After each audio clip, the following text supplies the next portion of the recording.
আজকে সকালে প্রাগপুর সীমান্ত দিয়ে পুশিনের ঘটনা ঘটেছে। এখানে অসংখ্য বাংলাদেশের মানুষজন বর্ডারের কাছে এসেছে এবং পরিস্থিতি পর্যবেক্ষণ করছে।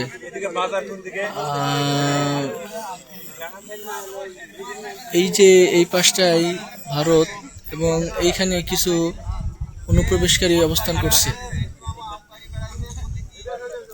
এই যে তারকাটার বেড়া দেখা যাচ্ছে এবং এই গাছগুলার নিচেই বিএসএফ এর অবস্থান করছে। এই যে ভারতের মানুষজন,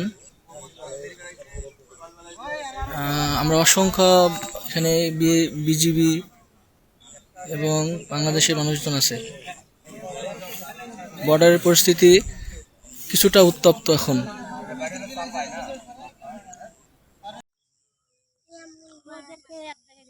আপনাদের থানায় রেখেছিল তাই না? হোল্ডিং সেন্টারে মেলা লোক আছে,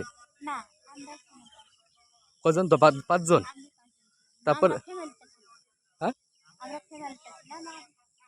তাই আপনি তো কোন কোন বর্ডার? ফরিদপুর ক্যাম্প। ফরিদপুর কোন এলাকা? এই ফরিদপুর।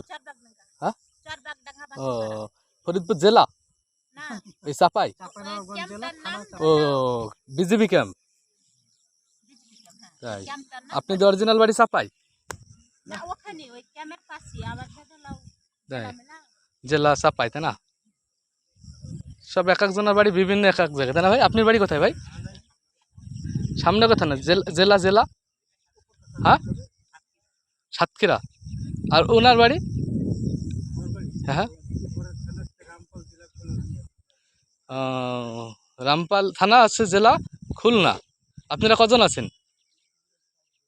ওই আপনার ওই চারজন।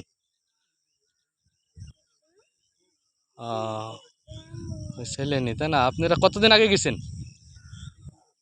2 বছর। ঠিক আছে।